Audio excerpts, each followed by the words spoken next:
great. Good afternoon. We get to do a one-on-one video interview. My name is H.G. Chisel. I have Bill Meehan with me from Esri. Right. Bill, would you introduce yourself and just tell me what you're doing? Sure. My name is Bill Meehan, Director of Utility Solutions at Esri. That means that I cover the utility industry globally for what's called geographic information systems. So Esri is the largest provider of GIS, geographic information systems, in the world.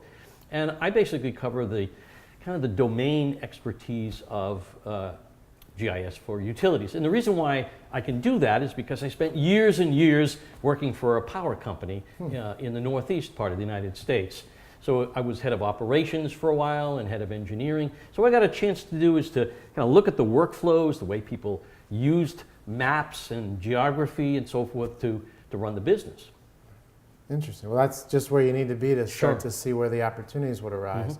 Now, I heard Jack Dangermond speak yesterday, Yes. and I was just really floored by his depth of knowledge, his passion, and the way he shared his vision. And one of the takeaways is he doesn't care about big data. He Right. cares about big understanding. Yeah, that's right. And I was wondering how this conference has shaped your appreciation of big understanding. Right. Well, since I'm really involved in geographic information systems, geography and all of that sort of stuff, it was interesting for me and for others to hear the role of location. I mean, when you think about the changes that are going about this industry now, you know, you think about customers, sensors. Sensors are everywhere, right? Sensors are everywhere. The whole tagline for Esri now is the science of where. Right. So it's about where things are going to be, where things should be, where there are vulnerabilities. We heard from the folks from the Army today about, you know, all of the possible vulnerabilities. It's all about where. And it's not just about where things are, but it's also about the analytics about where, like we call it spatial analytics. And I always like to tell a quick story about a guy that used to work for me, and his name was Stanley. And what Stanley would do every single day, he would go out on the docks. He ran like the operations of the, you know, he's like a supervisor with the hard hats and the trucks and all that other stuff.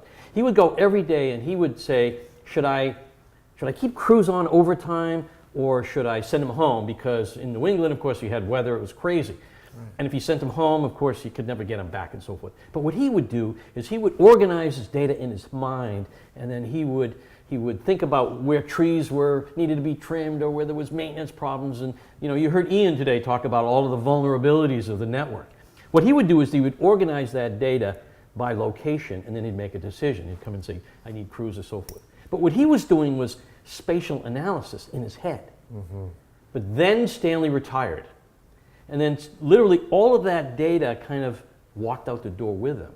And now the GIS, though, provides that spatial analytics to look at potential vulnerabilities of the network, about demographics, about what people are thinking, customer behavior, and putting it all together and kind of finding out, aha, this is a place where we need to spend money for the infrastructure, or this is a place where customer satisfaction is poor, and you can, or maybe customer satisfaction and outages kind of are in the same place. So you can then, it's really, GIS isn't really just about mapping, it's about discovering something really new about your business. So as we're rolling out things like, for example, as we're rolling out distributed energy resources, who's most likely to have that? Oh, I know, it's people who can't afford electricity. No, that's not necessarily the case. It's people with a certain demographic. So wouldn't it be interesting to kind of be able to predict where people are going to do things like put in solar panels on their roofs and so forth, and then how that impacts the network? So it's kind of the geography is a way kind of looking at things in a very different way. Now, one of the kind of the interesting aspects, I think, of this conference was the kind of conflation of design and technology, right? We're talking about art. And when you look at a map, it's in some ways artistic. But if you look at a map that shows behavior in a way that says dark red means, I don't know, bad behavior or good behavior or interested behavior, and then you paint a picture on a map of the business, it's quite interesting. And I think that's why Jack is so passionate about GIS and geography, because it's kind of a new language of understanding about what's happening. And it applies directly into the energy field. Well, we see this evolution, right, about the meter not being the the toll booth anymore, but Yeah. the meter being more reflective of a handshake That's right. between the Yeah. utility and the end user. And that handshake is a relationship that's built on trust, a sense of understanding one another, and through that, more things can happen. Right. Yeah. It seems that your particular technology is essential to having smart handshakes happen. Oh, absolutely. So when you think, I was really excited about the CEO of CPS. Because she said, and I thought this was an interesting, she showed a picture of the kind of it wasn't an old-fashioned, it was a regular meter, it was an electronic meter. But she said it's a barrier in some ways. I thought that was interesting because what the technology can tell you sometimes, and whether it's GIS technology or other kinds of technology, is where those barriers exist. So if you're thinking about kind of, I don't know, thinking out of the box, the barrier of that's the customer wall, right? And so the meter's mounted on a wall, it creates a barrier, like a wall to kind of thinking about energy and delivery and customers in a certain way. So certainly anything that helps to focus on that barrier, to be able to kind of remove the barrier. And you said to shake hands. I think that's good because I think in many cases when I was working for the power company, there wasn't anybody on the other side of the hand. It was just, we stop at the meter and that's it. Right. And really, I think as we move forward, we can't do that anymore. So some people never get to ETS, have never come. What would you want to share with them about what it's like to be here? Well, I think certainly the quality of the speakers is what brings you here. The diversity. There was a panel earlier today, and two CEOs of two power companies that saw things in a really different way.